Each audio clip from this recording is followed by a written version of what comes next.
So you've always wanted to learn Spanish? Well, guess what? Help is here. My name is Simonette Hibbert, and today I have with me a very, very passionate educator of foreign languages with over 23 years of experience. So help me welcome La Señora Smith Hamilton. Bienvenida, señora. Gracias, muchísimas gracias. Es un placer estar aquí contigo de nuevo. Okay. El placer es mío. Now, there are a lot of persons who have been asking, they've said, oh, I want to learn Spanish, and they've subscribed to the channel, some of them, because they want to learn Spanish. Yes. So you know what I had to do? I had to go and find the person who I know, not think, I know can give us some very excellent tips on how to learn a foreign language. So take it away. Well, let me just say how excited I am that all of you who are watching now are wanting to learn Spanish, and you have a desire even to improve your Spanish. That is just amazing. Therefore, I'm going to first appeal to your emotions. I'm going to appeal to the affective. I'm using educational terms, and then to the cognitive, giving you some practical suggestions in responding to this question. So first of all, you must have with that love that you have to or interest you have in learning Spanish, you must have the confidence, firstly, to believe that you can do it at any age and at any stage of your life. It is possible. Todo es posible. So that's the first thing. And just make it a part of your life. Make it a part of your life. Apply to everything that you're doing. Don't be afraid to make mistakes. You have the ability. And they're not really mistakes. They're really opportunities to improve. So focus on the reason you love and want to learn Spanish, even when it gets hard. You know, when it gets hard. Yes, because you will have challenging moments. You will have the challenging moments, and everybody does, because it's a journey. It's a lifelong journey as well. So you always have to look back at why you want to, or why you chose Spanish. And in some people's case, why Spanish chose you. I said it, I will already make it very meaningful and relatable. Do it for yourself. Apply it. And make personal connections. If it is not meaningful, then you won't learn it. So whatever your job is, whatever your interests are, link them to Spanish. Learn how to say things related to those in Spanish. So sorry, whether you are freelancing, in other words, learning it on your own, or you intend to learn it formally, you know, just your own personal expressions, slangs, use them every day. So instead of saying it in English, you'd say it in Spanish. That is just a very practical tip. Cognitively, you can, and practically, commit to learn a certain number of words or expressions per week. Right. You can even break down into days. And not just any expressions, not random ones. Put them in themes. Make them relate them to different aspects of your life. So don't study random vocabulary. Learn chunks. Right. And remember that not everything is a word-for-word translation. Spanish is not a translation of English. Right. It's an independent language.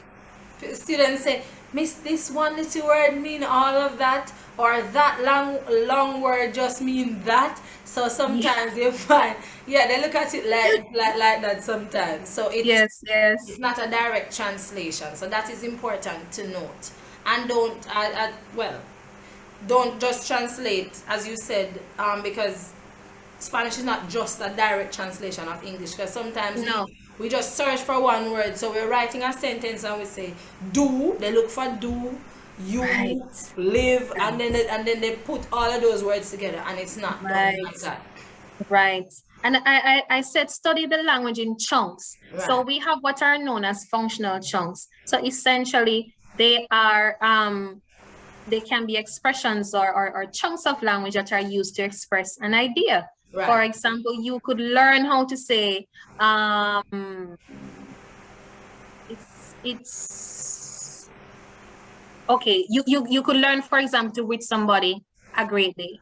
Que Yes. tenga usted un buen día. See. Full stop. Right? That is a sentiment wishing someone a good day. Que tenga usted un buen día, or if you're going to be informal, que tengas un buen día. See. So instead of translating, okay, and in a case like that, you cannot word for word translate because it's not going to make sense to you, because you're going to break down what ke means and so on, when essentially you wouldn't do that because it is a subjunctive expression. Right. So you learn the language in chunks, and so in your mind you know that when you want to wish somebody a good day, right, you can just say that, full stop. Right? And that is very real, because we're always telling people, have a good one, know, enjoy your day, and so on. If you're accustomed to focusing on the grammar, and what you want to focus more is on communication, right, do your own research and make connections. Link the grammatical topic to your own experience and practice. So for example, if you're learning the preterite tense or the past tense, then use it to talk about what you did in your last vacation, or the last time you went out, the last time you hung out with your friends. That's putting the language into context. And just keep practicing. Always seek opportunities to speak Spanish. Importante. Es muy importante. Even to this day, if I am out, like you, Simonette, if I'm out and I detect or sense that someone is a native speaker of Spanish, I'm just automatically moved to speak with him or her, and just, as we would say, nuff up yourself and just seek and grab that opportunity. Yes, and you would be surprised how many doors can be opened too. And you learn so much in those, once you approach it as a learning experience, because sometimes we build a wall, we're going over there, that's their native language, and you knew what you were going to say. Because as speakers of the language, sometimes our brain doesn't cooperate with our mouth. Because sometimes you just think about when you were just, back to the time when you just started learning language, and in your head you have it perfectly, and then when it comes through your mouth, you're like, that's not what I was thinking. That's why it's important to speak it too. So not just think it and write it, but speak it and practice.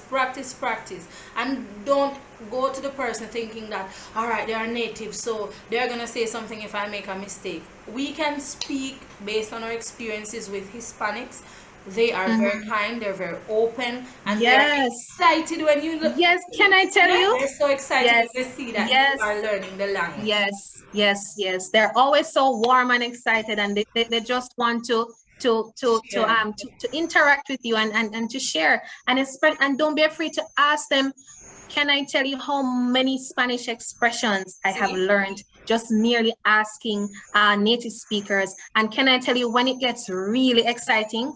When you realize that this is how you would say this if you were in Chile, as opposed to if you were in Cuba, or as opposed to if you were in Mexico. That's just amazing. So just embrace every opportunity. I won't forget boyfriend and girlfriend and peer from Chile. Polola and palta for peer. Because we say aguacate or Jamaica we say pear avocado. But when I went there, they say palta. And boyfriend, we know it as, a lot of people will know it as novio or novia. Pololo and polola. So and the verb pololear. See, so you find that once you interact with persons from the various Spanish-speaking countries, you will know they have expressions that are unique. Just like here, even in Jamaica.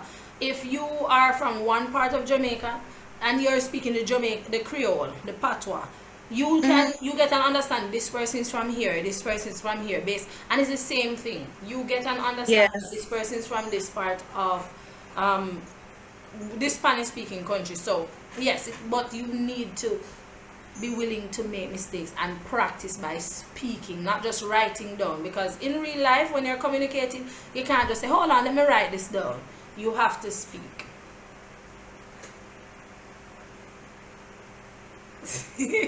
Yes, yes, Simonette. And so talking. You Right. see, if you and I want to learn how to swim, we can watch all the swimming videos in the world. See? We can read a lot about And swimming, this is but a real deeply, testimony. yes, Really interesting. yes, honestly.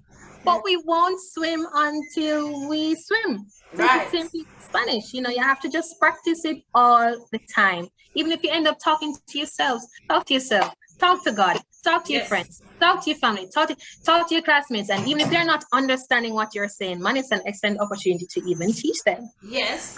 Easy. So you have to be also systematic and strategic. Systematic and strategic. I'll give you two tips. One relating to metacognition, you know, understanding how you learn, and the other one relating to foreign language pedagogy.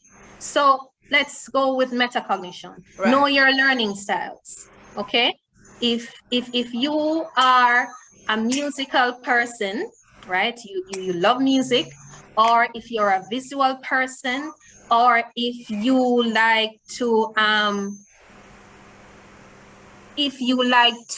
move, Right. whatever it is that your learning style is, then choose activities that cater to how you learn and just capitalize on that. Right. And the other thing is that language consists of skills and competencies.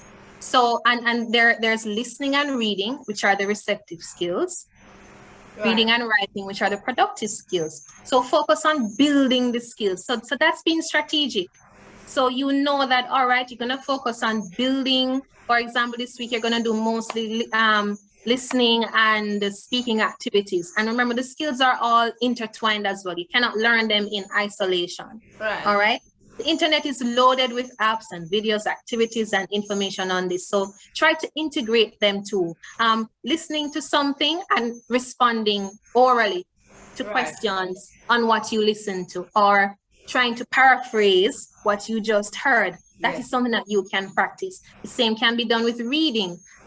You can read something and respond to it in different ways, in orally or in writing. Right. So spend a lot of time also on the language skill or skills with which you have the most difficulty. For me, growing up, it was listening. And so even today, I spend a lot of time just always listening. I am so blessed to have co-workers who are native speakers, to have colleagues, teachers who are my colleagues who are native speakers. And so I capitalize on those on those opportunities. And I'm not afraid to ask. If I'm not sure how I would say something, I just go directly to a native speaker of Spanish. And I ask, and sometimes I do a lot of research, because you based on the context, you'd realize that maybe it could be said this way, etc. All right. And I want to learn how, if that's the case, if it would be said differently in one region from the next. Watch a lot of movies with subtitles. Listen to podcasts. All of those things, those are practical ways, and those can help you. Yes. That is so true. And I'm going to take this moment to encourage them to subscribe to my YouTube channel where I teach Spanish also, and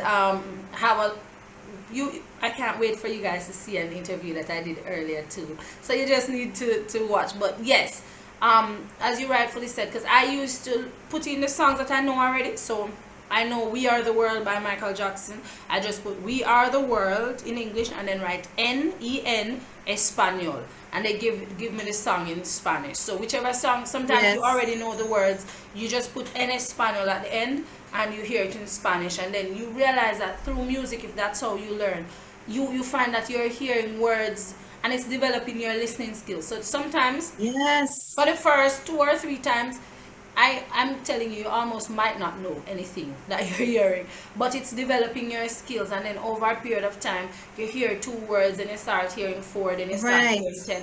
It's a process. Do not give up. Sometimes I'll hear people saying, every time I try to do Spanish, me just stop. No, that's it. It's just like exercising. It's just like learning to swim. It's just like anything. If you give up before, you only fail anything once you stop trying. But if you keep going, you can do this. Si se puede. Si se puede. What you said is so significant. Yes, and what is very important to note as I hear you say that is that pacing yourself is extremely important. I mean, think about how you even learned to speak as a baby. We babbled first. See? Then we gave single words, and then the words kept increasing. So everything is in steps and stages. See? You know, that's so funny. I said something to my students the other day, and it's after saying it that I realized. But in the moment, I think they were complaining about something, and I said everything is a step. And when I was speaking to them, I said, if a baby, a newborn baby, just start walking, we're gonna say something is wrong with that baby. Even if it's we would run. We would run away from the Imagine the baby come on, just start walking. I said, well, it's great to be out here. Everybody, the doctor, even the parent, the mother would run off and leave that child. So why is it that we would run from a child that just come out of the womb and just start speaking or just start walking?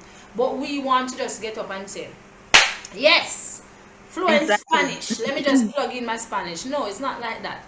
Again, it is indeed a process. Yes, and it's also lifelong. So and there are levels of fluency. So every day I speak Spanish so that I grow. And you can learn a language at any time in your life, as I had said before. Never too late. It's never too late. Certainly never too early. Yes, it may be different or perhaps easier at an early stage, but it is still possible. I have taught people over the age of 60, and they learned Spanish. It's really about, I mean, in addition to the pedagogical strategies, it's really about the attitude and the motivation of the learner and the teacher too. But it is possible. And be adventurous. If you're not sure how to say something in Spanish, you can, even using your own internal linguistic competence, try to figure it out. And to do your research, and don't be afraid to be adventurous. It is so. Don't be afraid to make mistakes as well, or to approach opportunities to grow. La práctica hace al maestro. See.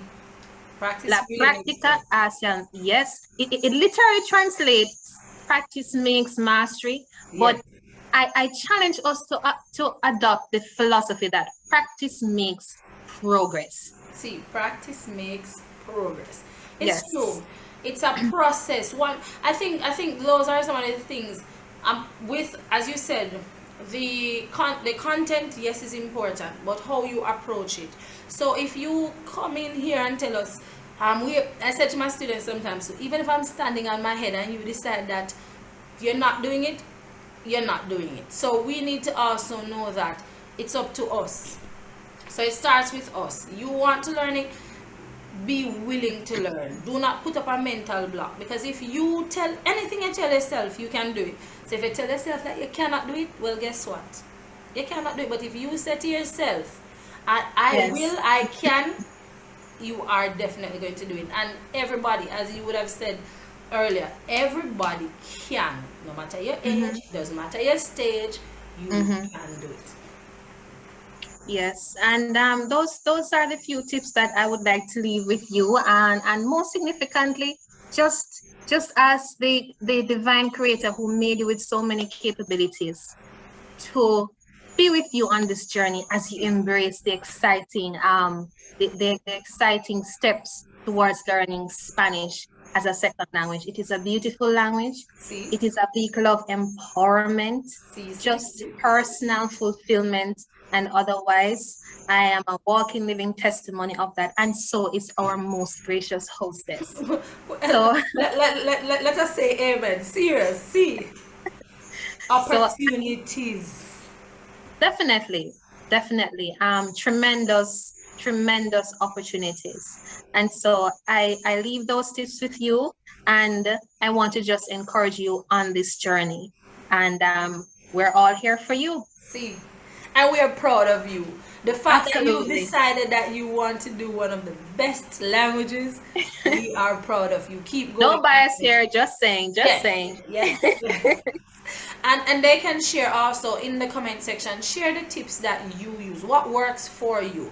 Share your best practices, because again, we can learn from each other. That's why we do this, so that we can share and you can share. And muchísimas gracias again, guys. Thank you so much. Thank you. Yes. We are proud of you. And remember, you only fail when you stop trying. Y la única persona que puede detenerte eres tú. Eres tú. Only person that can stop you is you.